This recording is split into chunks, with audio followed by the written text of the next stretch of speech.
السلام علیکم و رحمت الله و برکاته. محترم اکای حاجی میرزا، من از سؤال دارم از شما، همین جمعه جواب گویید. آیا نماز پیشین را در ساعت 12:30 خواندن ممکن است؟ ممکنه دادر عزیز، اگر از سراسیمگی هایی که در گویم ما و شما پیدا شد، نابسته در کدام کاری نباشد، خواه در مکتب ها باشیم، خواه در اداره ها کار کنیم، در ساعت های 12:30 اگر ما و شما اول پیشین خوانیم، یعنی اولی وقتی پیشین، انشاءالله نمازامون درست می شود. السلام علیکم اکیدملا. خب یک روز از کار گشتم، در حالت زدم که اویلم به طرف فرزندانم لعنتی و پدر لعنت میگوید و من در غضب آمدم و لیکن از ترس خداوند من نتوانستم که غضبناک شوم. من خانه داماد هستم، مرا از خانه خوشدامنم پیش کرده است، من چی کار کنم؟ با احترام داملای عزیز. اکو دادری عزیز، گوییم که در ما و شما میگویم وقتی که همین در نزد زن که محتاج شدی، دیگر عاقبتش همین میشوه، دیگر پدر لعنتت میگه و مادر لعنتت میگه و برای که اگر رهبر او کسه، مالدار او کسه است، اگر همون صاحب دارش باشه و با توفیق خدا ترسش باشد این کار نمیکنه. ولی وقتی که صاحب خانه می شود یا صاحب دستگاه و دکان می شود و تو همچه یک آدمی دستنگر در نزد او که قرار گرفتی، دادر خواهی نخواهی، نه تو تنها، هر یک مرد نباشد حالش همینه. مرد وقت زبانش دراز می شود که خودش کار میکند، پیدا کننده همه نفقه خودش است، خانه را تأمین کرده است، گوییم که فقط زن گرفته است، زن از لباس، از خوراک، از خانه تأمین کرده است، زبانش دراز است، او همیشه رهبریش در بالای زن گم شده نمیتواند، همیشه زن برای او زمان کوته است. ولی وقتی که دادر عزیز، اکو شما که در خانه دامادی و شما که احتیاجی به زن پیدا کردین، بعد بعضی از زنها همچنان پدر لعنت و مادر لعنت و از خانه پیش کردن و دیگر برای اونا گویم این کار بنیهایت آسان می شود. برای این دادر عزیز اختیار داری. اکو من هیچ وقت نمیخواهم که مرد محتاج زن باشد، ما هیچ وقت نمیخواهیم که همیشه مرد دستنگر زن باشد. گفته فردوسی بزرگ، زنان را بس است همین یک هنر، نشینند و زایند شیران نر. البته این است آن چیزی که فردوسی بزرگ در حق زنها گفتند. به این خاطر مرد قوه دیگر دارد، عقل دیگر دارد، جسم با قوت دارد، تابش دارد، تحمل دارد در همه سختی ها. برای همین خداوند مرد جنس او را، وجود او را، اعضای او را از زن فرق کننده آفریده است. و در قرآن پروردگار الرجال قوامون علی النساء هم گفتند. مردها قوامون یعنی سردار و رهبر در خاندان از بالای زنها هستند. برای همین دادرای عزیز، ما کوشش کنیم که همیشه این بدبختی مردم ما هست، چه از مردم و چه از زنها، که اندک رهبری در دستمان افتاد یا کم ترک از او بالاتر شدیم و در طعنه کردن می‌دراییم. همین طعنه کردن، تو از دستی من میخوری، تو از عیسای پدری من میخوری، تو فلانی تو فلانی، عاقبت به زندگی از شیرینی ها به تلخی روبرو شدن میگیرن. و به هر حال هم باشد دادر عزیز، شما کوشش کنین از جوان مردهایی باشین که هیچ وقت دستنگری خسر و خوشتامن و زن نباشین. خداتون کار کنین، مهنت کنین، پیدا کنین تا که هر چیزی که گفتیم با گپتون هم در خانه تاثیر داشته باشه.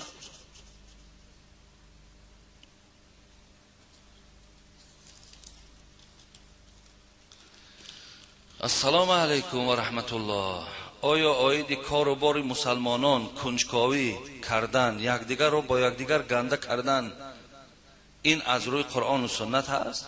برادران ما عاید مسلمانان باید در غم مسلمانان دیگر باشد را تماما فراموش کردند.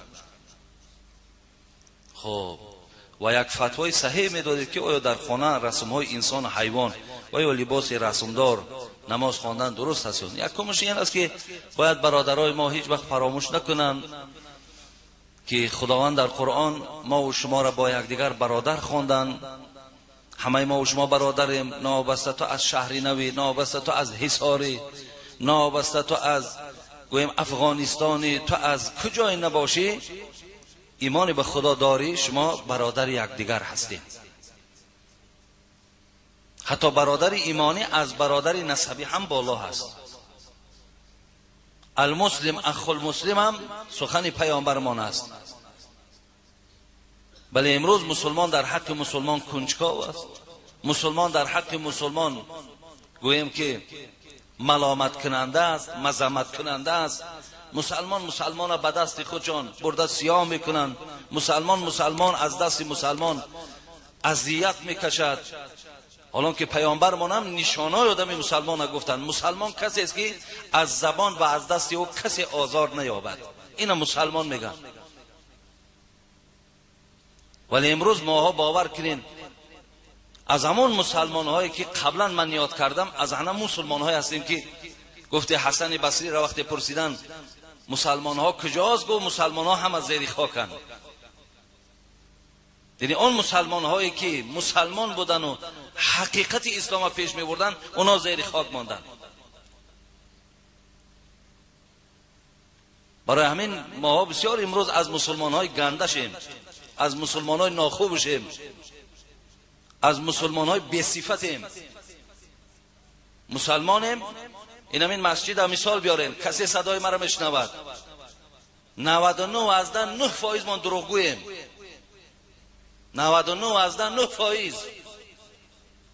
99% ما خیانت میکنیم، حرام میخوریم، در ظاهر دیگریم در باطن دیگریم، در نزد مردم دیگریم در خلوت دیگریم. بعد از کجا در ما رواج می شود؟ از کجا در ما یک برکت می شود؟ از کجا در ما حلاوت ایمان پیدا می شود؟ بله مسلمان حق نداره در حق یک برادر مسلمان.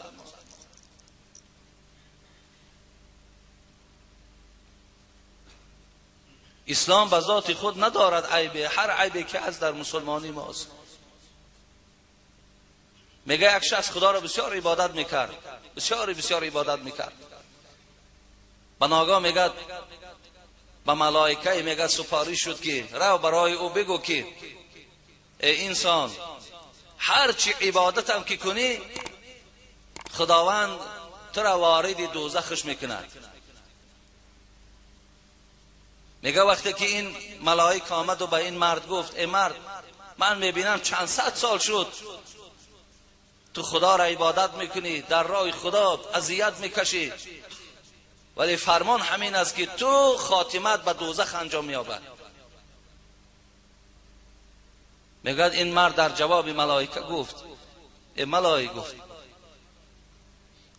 صدای مرا پروردگارم میشنود، ولی به هر حالم صدای مرا به پروردگارم رسان که بگو که وقتی که مرا دوزخ میبرد مرا چنان جسم کلان کند که به درآمدن من دوزخ پر شود و همه عذاب بالای من کند و از بالای دیگر برادران مسلمان عذاب بردارد.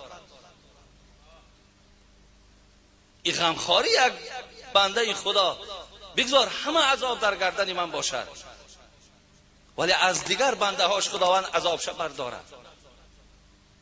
برای چی این خیل فکرها، این خیل ذهنها، این خیل عقیده های صاف و صحیح در قبلی ها بودن در ما نیست؟ به خاطر جسم ها ناخوبند.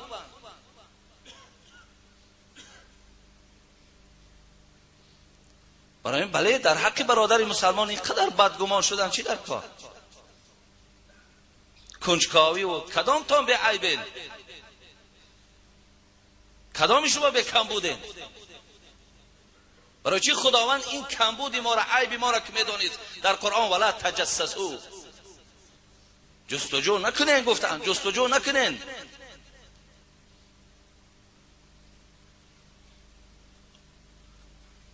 امروز دشمنا از دست خود مسلمان بالای مسلمان مشکلات آوردیستن، بعد از خود مسلمان. من از بیگانگان هرگز ننالم، هر آنچه کرد به ما آن آشنا کرد.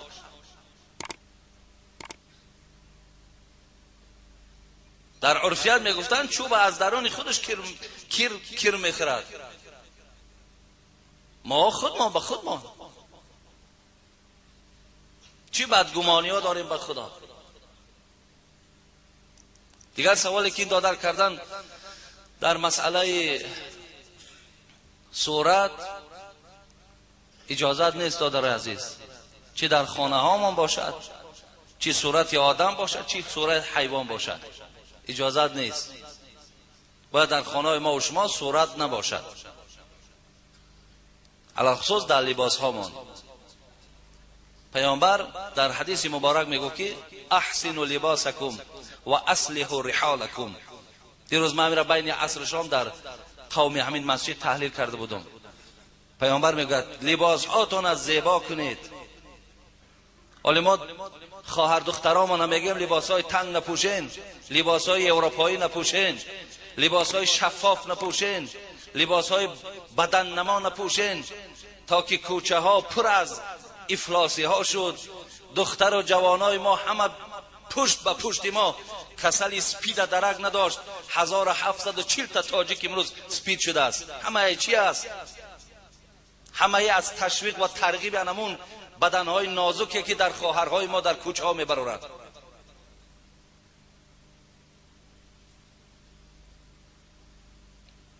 در برابر این خواهران بچهای ما هم لباسهای تنگ نپوشین. ولی بعضی ها را بینین هم بروکای تنگ میپوشین، چه از پیش چه از پس نگاه شما بسیار ناخوبه.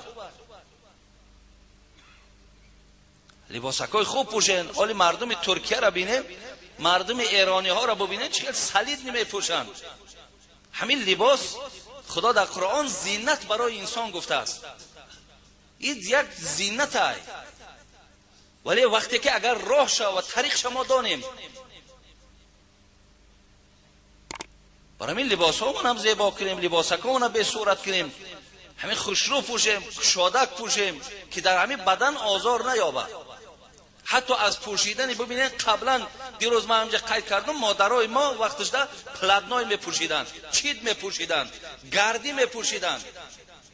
امروز این لباس ها را بینین، حتی میارم بسیاری از عروسا را من خبرهای در گوشم دارم، در بدنهاشون هر خیل میگن نمودهای زخم ها برآمده است. به خاطر که یا فتره یا خواهر میپوشه، بدن او سالم نیست، همون زمان بدنش میگه ساعت دیگه با دیگهش میپوشه از روز عروسی، یا قبلا همین سینتتیک و بلا و بترایی که برآمدن. و در بدن آدم بدنش باید راحت کند. پیامبر میگه این لبدنک علیک حق، بدنت بالای تو حق داره. این بدن هم باید انسان آزار نتیه. لباسکای خوشرو پوشه، لباسکای تازه پوشه، تازه باشن. همین دیدگی آدم راحت کنه، وقتی چهره شما را میبیند، لباس شما را میبیند راحت کند. آخی اکباره در تمام دنیا شرمنده شدیم. آدمی ای همه در پسرین آدم مسلمان میگن، میگه چیرکای، دوی میگه ترقیات دوست نمیداره، به علمم به سوادن. یک یهودی در اینترنت ما را تنقید کرده بود، میگه من تعجب میکنم از مسلمانایی که امروز قرآن نمیخوانند، همین جواز 70% قرآن خوان نیستین. 40 مسلمانان میگه کتاب دارن مقدس به نام قرآن در عمرش قپیدگی نیست، یا قرآن خوانده نمیتونید، شرم نمیدانید، عیب نمیدانید. و میخرد قرآن یک بار ورق بزن، هر حرفش در 10 ثواب میته خدا، هر حرفش 10 ثواب. اوی دنیا در تو 100 سالی 200 سالی 40-50 سال قطعا کمی 4 روزه حیات در یک ذخیره ثواب کن. و در اینجا مثال برای تو شاید که مشکلات زده که در آخرت، در اینجا کار، در آنجا نخل بردار. بعد از اون اعراضش گفت اگر قرآنم خوانم گفت معناش نمیفهمم. ببینید امروز 90% ما اگر قرآنم که خوانیم معنای قرآن نمیدانیم. و چرا نمیدانیم؟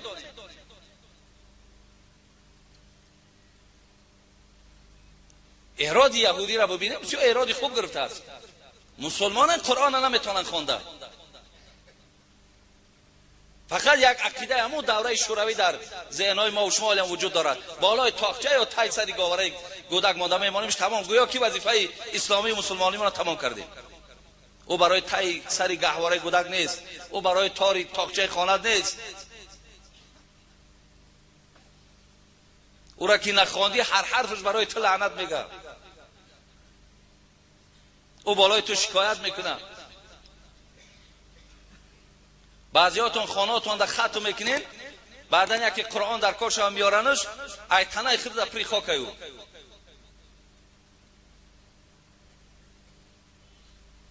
اگر قرآن خوانم باشند معناش نمیدانند گفته است، میخوانند نمیدانند. ببینید اگر گفته است مسلمان ها قرآن خوانم باشند معناش هم فهمند، سیم چه اعراض گرفته است؟ گفته است در قرآن عمل ندارند. برادری عزیز خدا در یک آینه نگاه کن، آینه همون قرآن. آیا حیاتی تو، رفتی تو، گفتی تو، کاری تو موافق قرآن است؟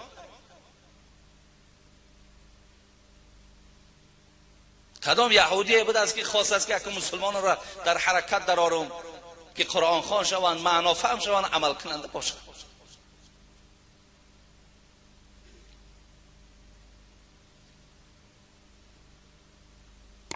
لباسکامون خوشرو کنیم، لباسکامون تازه کنیم، بدنکای ما و شما زیبا باشد، نگاه کردگی آدم لذت برد. برای چی من امروز ترک ها را تعریف میکنم؟ برای چی امروز ایرانی ها را تعریف میکنم؟ به خاطر لباسشون، به خاطر سر و روشان. چقدر هم دعوای مسلمانی دارن، هم در همون حدیث پیامبر استوار ایستادن. و برای چی پیامبر اینقدر صحاباز یاد میکنن؟ خوشبو بود و صورت زیباترین داشت. و اصلحوا رحالکم، پیامبر میگه مسلمان آن کسی است که خانه اکش تازه و آلفته است. خانه هامون ده، حتی پیامبر در خانه هامون حتی که توجه دارد خانه هاتون تازه نگه دارید. همون کرپچک ولی شاید بعضی ها یک مسئله جزئی یا یک مسئله چی مثال در نه ای از